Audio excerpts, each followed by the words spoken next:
السلام علیکم۔ آج میں جس ٹاپک پہ آپ سے بات چیت کرنا چاہتا ہوں وہ آج کل جو ایران نے پاکستان پہ اٹیک کیا ہے اور پھر پاکستان نے کاؤنٹر اٹیک کیا ہے، اس پہ میں آپ سے بات چیت کرنا چاہتا ہوں۔ سب سے پہلے تو ہم مذمت کرتے ہیں جو ایران نے پاکستان پہ اٹیک کیا، کیونکہ میں تو ایران کو بڑا ایک ذمہ دار قسم کا ملک سمجھتا ہوں۔ انہیں ایسا عمل نہیں کرنا چاہیے تھا، لیکن انہوں نے ایسا کیوں کیا؟ انہیں پہلے پاکستان گورنمنٹ سے اگر کوئی شکایات تھی، کوئی معاملات ایسے تھے تو انہیں ان سے کوئی مذاکرات کرنے چاہیے تھے۔ انہیں اپنی جو ان کو ریزرویشن تھی ان کو پاکستان گورنمنٹ کو بتاتے کہ ہمیں یہ معاملات ہے، ہمیں اس طرح کے آپ کے اس علاقے میں دہشت گرد ہیں، اور اس کے بعد پھر گورنمنٹ پاکستان کا کام تھا کہ ان کے خلاف کوئی کارروائی کرتے۔ اگر وہ کارروائی نہ کرتے تو پھر انہیں دوبارہ بار بار اس چیز کو ریمائنڈ کرانا چاہیے تھا کہ ہم نے آپ سے ایک شکایت کی تھی، آپ نے اس پہ کوئی عمل نہیں کیا۔ تو یہ بات چیت سے معاملہ میرے خیال میں حل ہو سکتا تھا، لیکن ایران نے ایسا کیوں کیا؟ کیا ایران نے پہلے پاکستانی گورنمنٹ کو اس حملہ کرنے سے پہلے اعتماد میں لیا؟ اگر نہیں لیا تو انہیں میرے خیال میں اعتماد میں لینا چاہیے تھا۔ اور پاکستان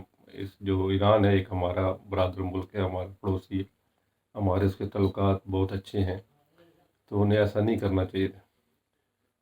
اگر ایران نے اب ایسا کام کر دیا تھا جو انہیں اسے نہیں کرنا چاہیے تھا، تو پاکستان کے جو گورنمنٹ تھی اس سے بھی میرے خیال میں صبر تحمل سے کام لینا چاہیے تھا۔ ان معاملات کو ٹیبل پہ لے کے آتے، مذاکرات کرتے، انہیں ان کی جو غلط فہمیاں انہیں دور کرتے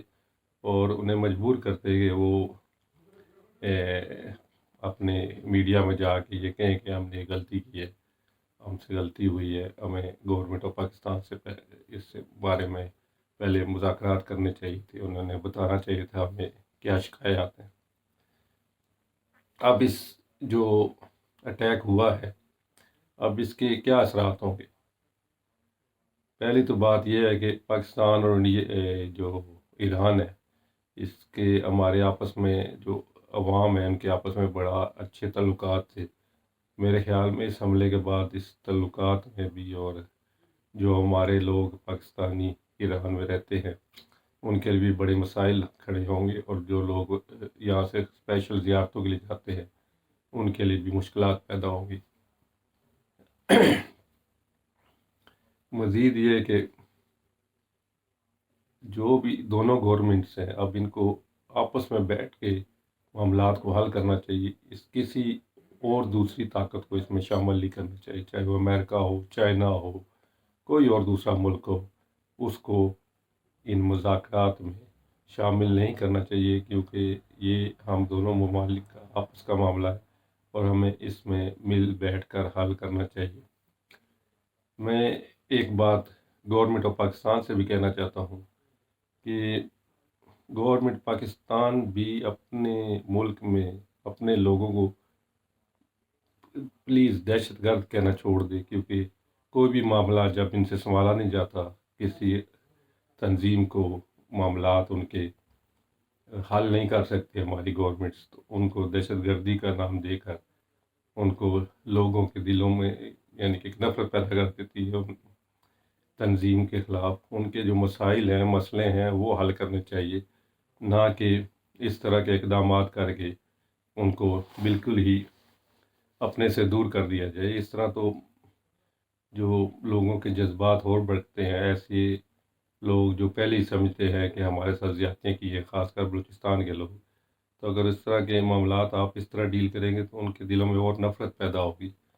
تو میرا گورنمنٹ پاکستان سے یہ گزارش ہے کہ آپ جتنے بھی بلوچی بھائی ہیں ہمارے، ان کے جو شکایات ہیں، جو ان کی ریزرویشن ہے، ان کو دور کرے، اور تاکہ ایک اچھا ماحول پیدا ہو سکے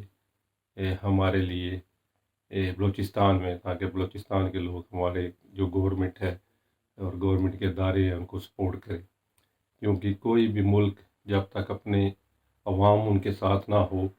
وہ کسی بھی جنگ میں جیت نہیں سکتا۔ تو اس سے میری گزارش ہے کہ سب سے پہلے اپنے اندرونی معاملات جو پاکستان کے ان کو حل کرنا چاہیے تاکہ ہم بہتری کی طرف جا سکیں اور معاملات اچھائی کی طرف جا سکیں۔ اور اب اس معاملے کا حل صرف یہی ہے کہ دونوں ممالک تھوڑی سی ذمہ داری کا ثبوت دیں اور آ کے آپس میں مذاکرات کریں، اور تاکہ کمیونیکیشن گیپ نہ ہو اور یہ معاملات زیادہ طول نہ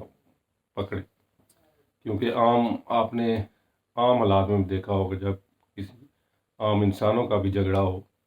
اگر اس میں کمیونیکیشن گیپ آ جائے اور ادھر ادھر کے لوگ ان کے کان بھرنا شروع کر دے تو وہ معاملہ لمبا ہو جاتا ہے۔ بس میری دونوں گورنمنٹ سے یہ گزارش ہے کہ دونوں گورنمنٹس آپس میں گٹھے بیٹھیں اور جو ان کے آپس کے معاملات ہیں وہ حل کریں۔ یہ ہم دونوں پاکستان کے لیے بھی بہتر ہے اور ایران کے لیے بھی بہتر ہے، اور یہ ہماری دونوں جو عوام ہے دونوں ملک ان کے لیے بھی بہتر ہے۔ اس کے بعد میں دیکھ رہا تھا دوسرے مختلف ملکوں کے جو بیانات آ رہے تھے۔ چائنا نے جو بیان دیے ہے وہ اس نے بڑا اچھا بیان دیا ہے کہ ہم ثالث بننے کے لیے تیار ہے، اور دونوں کو تحمل مزاجی کا، دونوں ملکوں کو تحمل مزاجی کا مظاہرہ کرنا چاہیے۔ لیکن امریکہ کا جو بیان آیا وہ ون سائیڈڈ ہے۔ انہوں نے کہا ہے جی ایران میں بہت زیادہ دہشت گردی تنظیمیں ہیں، انہیں ان دہشت گرد تنظیموں کو ختم کرنا چاہیے، اور انہوں نے جو پاکستان پہ حملہ کیا ہے وہ ٹھیک نہیں کیا۔ چلو حملہ تو ٹھیک نہیں تھا، لیکن ایک طرف سے وہ ایک تھوڑی سی یعنی کہ چنگاری بھی لگا رہے ہیں دہشت گرد تنظیموں کا نام دے کر۔ تو میرے خیال میں ان دونوں ملکوں کو تمام اچھی طرح سوچ سمجھ کے حالات کا صحیح طرح جائزہ لے کر آپس میں گٹھے بیٹھنا چاہیے، مذاکرات کرنے چاہیے، اور اس معاملے کو جلد از جلد حل کرنا چاہیے تاکہ ہمارا جو یہ خطہ ہے اس میں جو ہے معاملات صحیح ہوں اور امن و امان پیدا ہو، کیونکہ آلریڈی ہمارے جو افغانستان سے بھی ہمارے معاملات صحیح نہیں ہیں، انڈیا سے بھی صحیح نہیں ہیں، تو ہم افورڈ نہیں کر سکتے اپنے ایک اچھے برادر ملک کو، ایران کو، ہم اپنے سے اپنا دشمن انہیں بنا لیں یا اپنے سے جدا کر لیں۔ تو میری گزارش ہے دونوں گورنمنٹ سے عقل کے ناخن لیں اور اس معاملے کو جلد سے جلد حل کریں۔ شکریہ، اللہ حافظ۔